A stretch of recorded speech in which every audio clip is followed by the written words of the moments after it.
alum ni bipang merwah yang bun sang kaping hang klaim dah layat le ruak rwe tak boh rak ne lum ta hadip baralah bingkrok na yan roh ke nyo hang nu lan cha tik ngao mak pra nan lan cha Việt Nam han ne tak boh him pa lu pa mak ya ket le rung yo ka nyo le te ta hre dam pre den pi tak boh him pa tak boh le te nyo le hang Trung Quốc te nyo le roh hil pa mak sam him pa yu hre tet bo dah hre le hok ak ai tầm nhất có thể là nước một Trung Quốc một còn lần chặt Việt Nam chỉ là ní mong cái một lại càng hàng lại chỉ lên cơ kho nằm nồng nọ mà ai tao như trầm cái nằm bổ máu chức năng bậy úp can thiệp lên tầng can hị nồng nọ trầm cái nằm Trung Quốc một lần cho nên đã bổ hiểm bạ nạ buồn sang plei tay nhu lên tầng hàng bình lúc na tùy tôi xem lăng trầm cái nằm nó lại chỉ bữa nằm xem lăng ô rồi cất nóc lá nhiều prey hoặc hư bộ mang tam prey như giáo du lịch tự do xăm mang non mâu lê tướng nhiều lệ đáng lợi dụng từ nhố lê tướng vu túiu tụ chùm nuôi Trung Quốc lưu đây giờ nó mày prey xem lăng có ta lấy nhiều đoạn ruồi này như giáo hàng khách như giáo Trung Quốc sang Việt Nam dịp Tết qua cửa khẩu Móng Cái nên từ này lên cơ khẩu Móng Cái là nó ca bồi hiệp lên lên Móng Cái này nồng nọ dạ trầm cái nằm tầm tổng tốt luôn tầm nhớ duyên mong này cơ hội Trung Quốc lại tôi ý bố Trung Quốc nhiều mút má nhiều lệ Việt Nam chính Bắc Kinh thứ hai dù cất như lại Bắc Kinh thứ hai chính nhu họ hàng Việt Nam chỉ xa đuổi nên từ này xa này hiếm bạn nạ buồn sang nhú lệ hàng tập bốn nọc nà như cái lăng nọc nà hàng Trung Quốc này giờ nó này mày phải xem lăng mưa sắp từ lấy bạc mét cất lấy đằng từ nhiều rung đinh cất lấy nóc na hàng lần chặt Trung Quốc bữa nào buồn sang lệ rô bữa nào nóc na nhiều po đang cao san lại Việt Nam hàng Trung Quốc lại chính nhớ lại dòng trời hợp lại phục lại được như dòng trời phải xem lăng hàng chục ngàn du khách Trung Quốc sang Việt Nam du lịch trong dịp Tết qua cửa khẩu Móng Cái ở Quảng Ninh.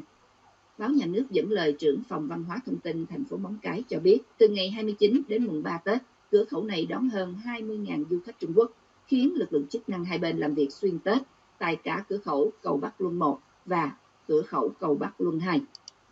Ok,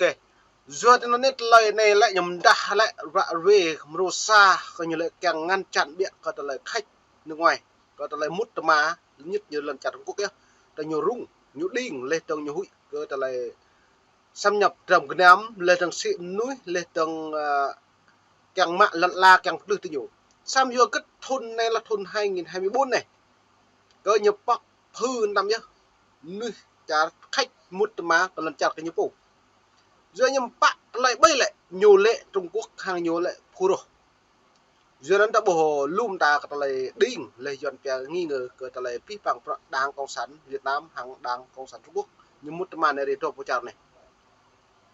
nó là buồn sang hàng này là bột thau nông ngạo nên ta lại bay đào Hoàng Sa Trường Sa gặp Rain tam như lệ Trung Quốc xâm chiếm Trung Quốc ta lại bom nuôi bồi hàm cả lão mạ lợn là lệ Trung Quốc lại chính nhố kẻ thù như lệ xong đây là Đảng Cộng sản Việt Nam công chức nhà nước hàng nuôi Trung Quốc một kẻ thù này lại chính người dân Việt Nam với Trung Quốc đối chất kẻ thù cho nên nó vi phạm nặng buồn sang nó u ráo lệ từng với cái từng hai tay nhủ nhưng phải nhiều mạng nhiều lệ lại chính sót lệ phiền độ đạt cái nhủ giờ là bù điếu còn lại u ráo trả Trung Quốc một mà nó đã bắt hậu hiểm bạ tương lai Đảng Cộng sản Việt Nam với Đảng Cộng sản Trung Quốc đã nấy một niệm nạp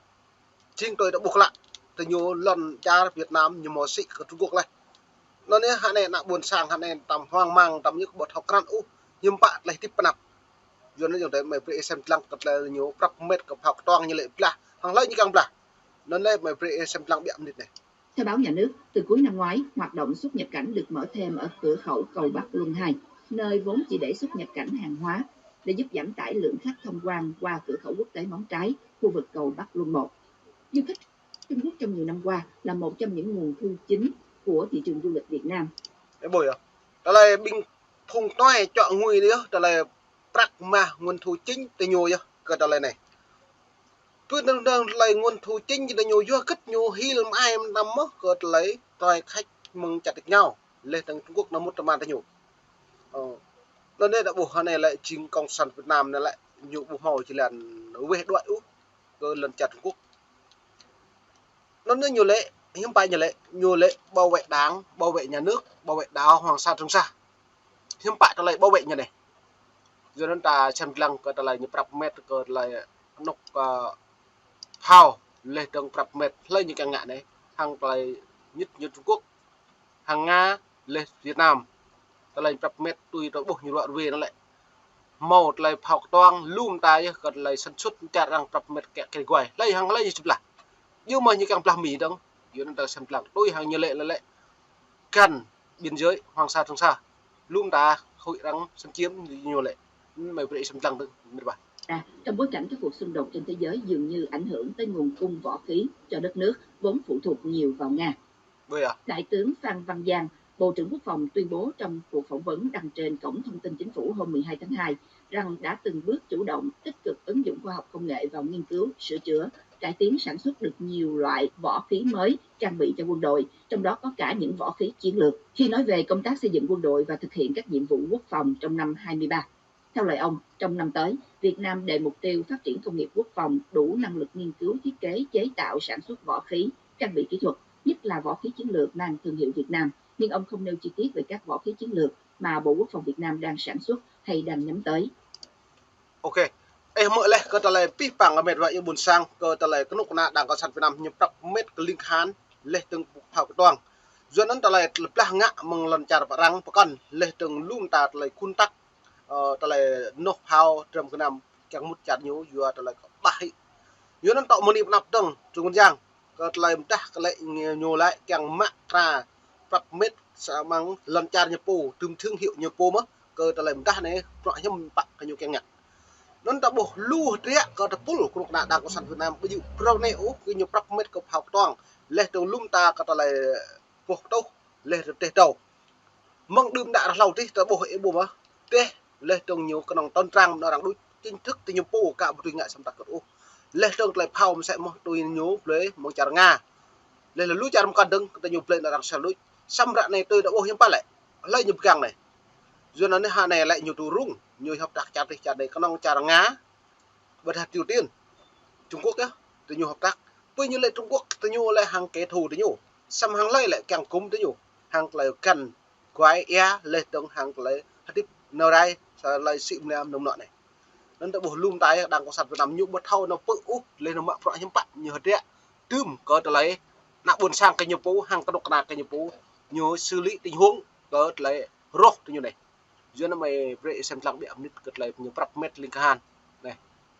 Việt Nam là một trong 20 nước mua võ khí lớn nhất trên thế giới trong bối cảnh căng thẳng thường xuyên với Trung Quốc và đang tìm cách giảm sự phụ thuộc vào võ khí của Nga, vốn là nhà cung cấp thiết bị quốc phòng chính của Việt Nam. Ok. Nó nên là nhiều prap met phao toang linh hàn nhiều vực tưng hàn Trung Quốc. Sam rạ này lại hiếm bạ nhiều bắc mang anh ấy mong cái mút mà nuôi Trung Quốc mút mà lần chăn nhiều bạ. Bao ổn rạ này không lấy nhiều bạ lại. Hắn này linh hàn từ nhiều Trung Quốc bao nhiêu độ. Nó nên là bộ lùm đái hàng lại nhú bù thầu nông ngã cái nòng nhiều phải hẹp ấy bố nhiều phải hẹp vừa lên là rim nào re mút tama nào re lại dòng tây hợp tác rồi lại đi PR lên trong hàng lại nông nọ lên trong cái nằm vượt lại học toang mà mình chặt ngá bộ đặc càng vừa tưng hàng đối đầu hàng Trung Quốc vừa Trung Quốc cái này lại nhú bạc mét phía bằng đào Hoàng Sa Trường Sa lại bằng tôi đi ở Trung Quốc cần là么hiếm bắt lại ta lời này non ta bổ nhú ta lại suy luận này cả ta lại mạ pro hàng lần chả riêng cả lên tướng từ nhiều chả nhiều bố hàng như cả thọ cận nó hiếm bạc cả lại tình huống cả nạ buôn sang lăng từ nhiều hàng nước Trung Quốc lên hàng lòng đáng con sản Việt Nam này đến mày phải xem lăng bịa nước này cả lại lên này Nam đang sản xuất hay đang nhắm tới. Việt Nam là một trong 20 nước mua võ khí lớn nhất trên thế giới trong bối cảnh căng thẳng thường xuyên với Trung Quốc và đang tìm cách giảm sự phụ thuộc vào võ khí của Nga, vốn là nhà cung cấp thiết bị quốc phòng chính của Việt Nam, theo Reuters. Việt Nam nằm trong nhóm các nước mua võ khí nhiều nhất của Israel trong giai đoạn từ 2018 tới 2022. Theo dữ liệu của Viện Nghiên cứu Hòa bình Stockholm, Việt Nam đứng thứ 5 về lượng võ khí nhập từ Israel với tổng trị giá 180 triệu đô la trong giai đoạn này. ibu nó có mấy cầm đặt là giật lệ pi bằng pro hạt rẻ ta lại nhiều lệ mong chặt Israel lu dù kết lâu đi ta bộ nhưng bả từ nhiều hàng ngà như lệ cho cha Israel một lời sốt lời phiền liên hợp quốc lệ từng lum ta hàng bộ mút ô má hàng pul nhiều đáng từ nhiều phố hàng lum ta khắp phù rồi nơi đấy như bộ một kiện từ chung ô cật lấy đốt của phào cật lấy cha Palestine hoặc Israel này lần mùa này đặc xem lăng đơn công tàu Việt Nam cơ như đừng đẹp rẻ lên mạng pro từ nhiều tàu cả bất thóc lạ úc có mong niệm đắp đang từ nhiều phố lấy nhiều kỳ vàng lệ hàng Mỹ đã bố lại nhô lại bộ màu rốt của Mỹ nhô lại chính rốt nhiều Trung Quốc rạ này như bình Trung Quốc như mút ma prenerai mút lòng cha từ nhiều phố lại từng linh hàn Trung Quốc bao nhiêu từ nên tại bộ lại Trung Quốc lại miêu kế ta lại lum đá ta lại mút ma lại bởi anh lần cha Việt Nam nhất nhờ hạn này lại bởi anh như giáp chị bù xích tư nguyên bởi anh lại lu linh hàn Trung Quốc một mà lại vắt cái nạ buồn sang tình báo Trung Quốc một lu mà bởi lần cha Việt Nam lấy như cam pla này nên một xem lăng lại rung một nà đang sang Việt Nam một điểm nào và đi vang một vài buồn sang khắp nhiều